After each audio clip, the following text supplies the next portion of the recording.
tarde. Boa tarde.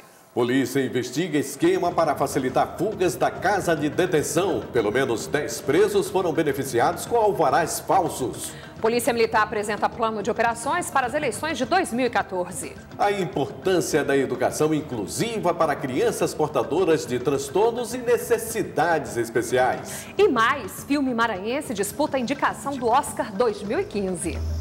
O Repórter Maranhão está começando agora.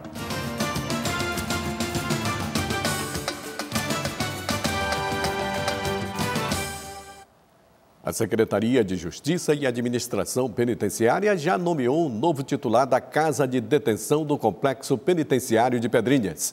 Domingos Noleto, conhecido como Pastor Noleto, era o diretor do Centro de Triagem, também em Pedrinhas. Ele substitui Cláudio Barcelos, que foi preso ontem preventivamente por suspeitas de facilitar fugas e saídas de detentos da unidade prisional.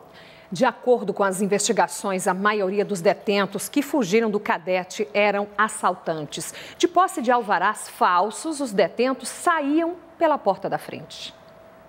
Cláudio Barcelos respondia pela direção da unidade prisional há 8 meses. Nesse período, 2 inquéritos foram abertos também por suspeitas de facilitação em fugas de detento.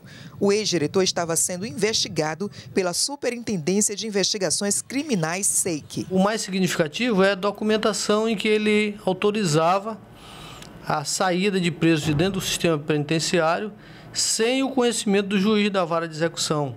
Ele próprio se arvorava com essa função judicante e autorizava a saída de presos, inclusive condenados em regime fechado.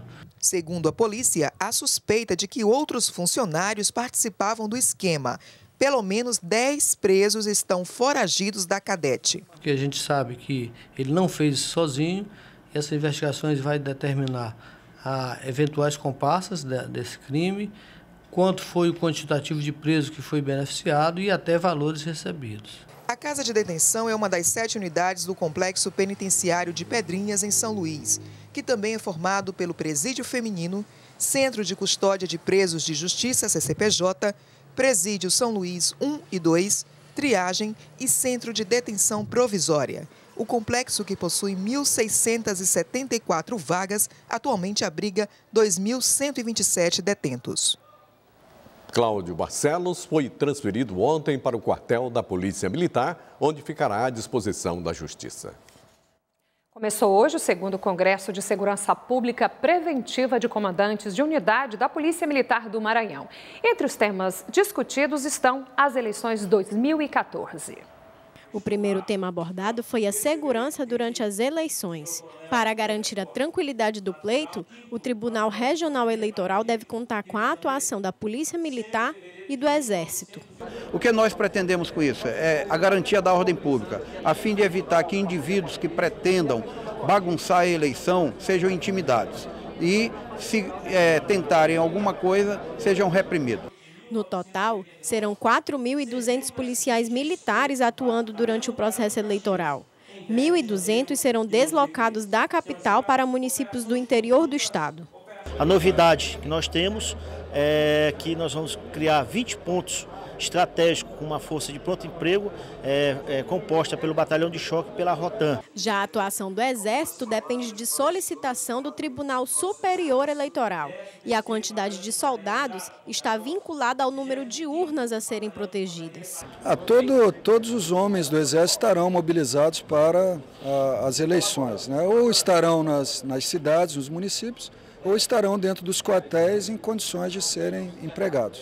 Até agora, já está garantida a presença do Exército em 10 municípios maranhenses: Benedito Leite, Barra do Corda, Fernando Falcão, Santa Luzia do Paruá, Santa Luzia, Nova Olinda, São Mateus do Maranhão, Alto Alegre do Pindaré, Genipapo dos Vieiras e Zé Doca. Veja a seguir, Embrapa capacita agricultor familiar em técnicas de plantio de hortaliças. E a importância e os desafios da educação inclusiva é logo depois do intervalo. Aí você tem imagens da Lagoa da Jansen. Agora são 12 horas e 34 minutos.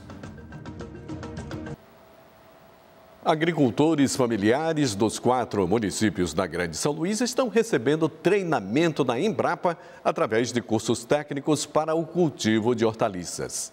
Além de incentivar o cultivo de subsistência das famílias, o projeto incentiva ainda a melhoria da qualidade das hortaliças para a inserção no mercado local. Seu José Ribamar é agricultor e há 1 ano participa dos cursos de capacitação para o cultivo de hortaliças. A produção aumentou depois desses cursos. E aí eu faço é vender para o compra local municipal, vendo para as feiras de João Paulo e supermercado.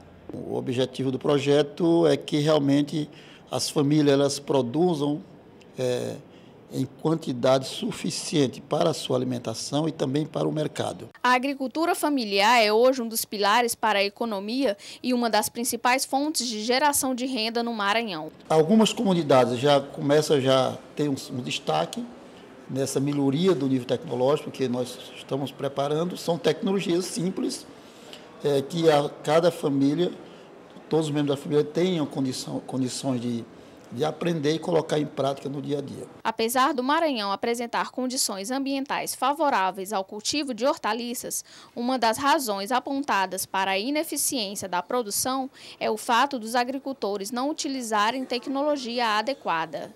As tecnologias que nós estamos utilizando juntamente com a Embrapa são justamente aquelas que vão trazer ao agricultor as melhorias no tratamento, desde a questão do uso da terra, a questão da compostagem, a questão do telado, que lá eles têm viveiro, que é a produção de mudas, adubação, enfim, todo o processo da produção, a Embrapa vem trabalhando com nossos agricultores da ilha de São Luís.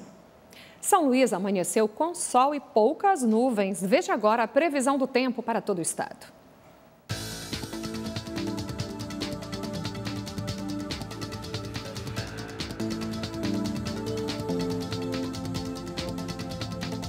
Em São Luís, a previsão é de sol e pancadas de chuva no decorrer do período, mínima de 25 e máxima de 31 graus.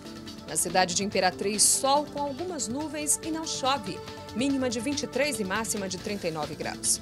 Em Caxias, predomínio de tempo bom com muito sol, mínima de 24 e máxima de 37 graus. Em Balsas, o tempo segue firme, mínima de 23 graus e máxima de 38 graus. A escola como espaço de socialização. É assim que crianças portadoras de autismo e necessidades especiais cada vez mais aprendem a superar desafios com a ajuda da educação inclusiva. Arthur tem 8 anos e só começou a falar aos 5. Ele é autista e frequenta normalmente a escola junto com outros alunos. Segundo a mãe do menino, este convívio contribui na superação do transtorno, que afeta a interação social e a comunicação. A inclusão dele na escola fez uma grande diferença. No começo ele ficava meio afastado, mas agora ele já também está interagindo. Isso faz muita diferença no tratamento. Arthur não esconde a matéria preferida e revela o melhor coleguinha de turma. Eu gosto de português. Quem que você gosta mais na escola? Ian. Ele é legal. Coordenadora pedagógica deste colégio particular em São Luís, Jaqueline conta que é preciso capacitar os professores e acolher os alunos especiais. Precisamos fazer com que elas se desenvolvam, né? Tarefa da escola, fazer com que as crianças possam desenvolver todas as suas potencialidades. Na escola Enei Santana, mantida pela PAI de São Luís, estudam 249 alunos. A instituição existe há mais de 40 anos e por aqui, educação especial e inclusiva sempre foi a regra. O que você mais gosta de fazer na escola? Brincar. A escola é gratuita e valoriza o potencial das pessoas com necessidades especiais. Vai ser ator? Tô pensando. Pauliana lembra que cada criança é um caso, mas que é no espaço da escola que se constrói a cidadania e a inclusão social. Cada aluno é um ser único, então o currículo a ser trabalhado com o aluno, ele tem que atender às suas necessidades. Como todas as crianças são aceitas com amor, são seres que necessitam de aceitação, que apresentam necessidades especiais, com particularidades, como todos nós, né? Com talentos também. O trabalho de inclusão de alunos com deficiências educacionais nas práticas pedagógicas, um dos assuntos que eu converso agora com o psicanalista, Dr. William Amorim. Boa tarde, Dr. William. Qual é o foco do seu trabalho? Boa tarde, Cirlã. O foco é exatamente as crianças com transtorno do espectro autista, né? Porque é onde a coisa pega, é onde a educação se torna, o processo de escolarização se torna mais difícil, né? Porque é muito mais fácil o processo de inclusão das outras deficiências do que com essas crianças, porque depois a gente fala um pouco mais sobre isso, né? Por que as razões disso? E há muita resistência das escolas em receber essas crianças com necessidade, até mesmo, às vezes, né, por falta de estrutura nas salas, enfim. Olha, é muito recente, né? A lei de inclusão tem praticamente 10 anos, então é muito recente, ainda está se construindo, né, esse processo de inclusão. Essa escola inclusiva ainda não existe. Então é natural que as escolas fiquem muito angustiadas, assim também como os pais ficam muito angustiados, porque são crianças difíceis, né, de interpretar, de entender os seus comportamentos, né, o seu funcionamento psíquico. E é claro que uma criança que não demanda conhecimento, que não demanda o outro. Então, os professores não sabem muito o que fazer com uma criança que não apela, que não demanda, né? Mas, na sua opinião, é melhor inserir essa criança com necessidades no início da vida dela, de pelos 2 ou 3 anos? Sim, infelizmente o diagnóstico é feito ainda muito tarde, com os 3 anos de idade, mas é possível a gente perceber os sinais mais precoces do primeiro ano de vida. E é claro que uma criança que vai mais cedo para a escola aproveita muito mais. E com relação às mães, doutor William, como trabalhar a ansiedade delas com relação à aprendizagem dos filhos? Bom, as mães são angustiadas por natureza, né? No caso de quando elas têm um filho com problemas, alguma coisa que não vai bem, isso se amplia, né, consideravelmente. Então, no caso dessas crianças autistas e psicóticas, é preciso que esses pais sejam cuidados, as mães e os pais, de modo geral, né?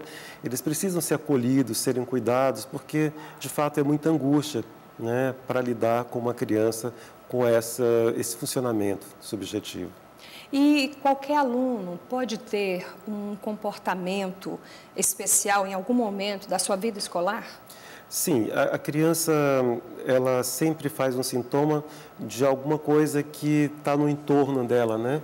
Então, na verdade, a criança faz sintoma na escola, porque a escola é um lugar de muita importância para os pais. Então, é o calcanhar de Aquiles dos pais, né? Então, ela faz sintoma exatamente na escola, que é onde ela pode ser, de fato, ganhar toda a atenção, né, e a preocupação do entorno. E como não sobrecarregar a criança com as tarefas escolares, porque elas estão inseridas ali no contexto da sala de aula, né? Atividades iguais para todo mundo ou não? Como que é feito isso? Você fala das crianças autistas, psicóticas, de modo geral? As crianças com necessidades educacionais especiais. Então, elas não devem ter um lugar de exceção na escola, né? Elas devem passar por um processo como todas as outras crianças. Agora, é claro que tem que levar em consideração a subjetividade delas. Isso deveria acontecer com todas as crianças. A relação deveria ser professor-aluno. Infelizmente, é professor-classe, né? Mas no caso das crianças autistas e psicóticos ou com necessidades especiais, precisa que tenha mesmo um olhar mais diferenciado para essas crianças e que as atividades sejam feitas de acordo com esse funcionamento subjetivo delas. Ou seja, não negar a dificuldade da criança, né? Isso. Bom, doutor William, muito obrigada pela sua participação aqui no Repórter Maranhão. Obrigado a você pelo convite. O hábito da leitura ajuda no aprendizado e pode melhorar o desempenho escolar. Mas, de acordo com dados do Instituto ProLivro, apenas 50% dos brasileiros cultivam esse hábito. Para tentar reverter esse quadro, é preciso estímulo e pequenos gestos. Branca de Neve come esta maçã. Ela deu uma primeira mordida e desmaiou. Danilo começou a ler aos 4 anos e, como muitas outras crianças, é apaixonado pelos contos de fadas. De acordo com o pai, o gosto pela leitura foi despertado aos poucos, com incentivo e exemplo. Sempre nós compramos livros, começamos com livros ilustrados e depois fomos introduzindo livros com pequenas escritas de histórias universais, de contos. E ele começou a criar gosto pela leitura e não parou mais. Esses são alguns dos caminhos que podem ser seguidos para estimular o hábito da leitura desde cedo. Mesmo antes de aprender a desvendar os mistérios de juntar as letrinhas, algumas ações podem ser fundamentais para a formação do futuro leitor. É importante que os pais eles tenham, né, esse espaço de ler. Os pais lerem e também lerem para os seus filhos. Não existe uma idade correta para você começar a ler para o seu filho. A leitura é imaginação, a leitura é fantasia. E a criança vive nesse meio, né, lúdico. De acordo com dados do Instituto ProLivro, o brasileiro lê em média apenas 4 livros por ano, número bem abaixo de outros países como a Noruega, França, Estados Unidos e Argentina. Adquirir pequenos hábitos pode ajudar a mudar essa realidade. Atividades como desenho, a escuta de contação de história, a interação na contação de história, o manuseio de livros em família. A criança vê o pai ou o tio, alguém da família mais velho, está adquirindo um livro, pode contribuir para que a leitura se torne rotina na vida da criança. Porque se formar um leitor não é imposição. Vai dizer, você vai ter que ler. Mas como? Se ao redor dele ele não vê nenhum tipo de incentivo que o estimule a iniciar a leitura, muito menos a continuar o processo de leitura. Para incentivar o hábito da leitura entre as crianças, o mercado oferece os mais variados tipos de livros, baseado em histórias famosas do cinema, com opções de colorir, brinquedos e até mesmo fazendo com que as crianças deem vida ao personagem. Atriz há 37 anos, Rosa Everton começou a trabalhar há pouco tempo com a contação de histórias para o público infantil e não abre mão de alguns recursos para ajudar a despertar a imaginação da plateia. Gosto muito das músicas, né, que são colocadas durante a contação. E das imagens que são despertadas neles, que a gente usa alguns objetos em algumas contações e isso vai despertando as imagens neles, né? E eles vão capturando isso e vão absorvendo e vão gostando. Imaginação. É isso que os livros despertam nessa pequena leitura. Assim a gente mergulha assim, na imaginação e assim não é como a gente está assistindo um filme, a gente mergulha, a gente imagina como é, cada um tem sua imaginação.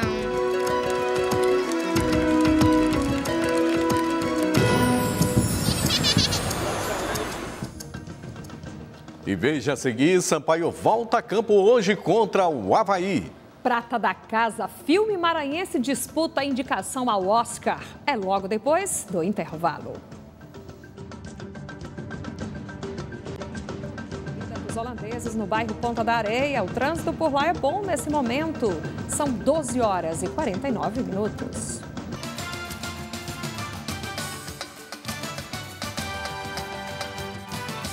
Futebol. O Sampaio Corrêa volta a campo hoje pela Série B do Campeonato Brasileiro. A equipe maranhense enfrenta o líder Avaí em Florianópolis. A partida começa às 7h30 da noite. Ainda sobre a segundona, o América Mineiro foi punido pela escalação irregular de um jogador e perdeu 21 pontos, caindo para a lanterna da competição.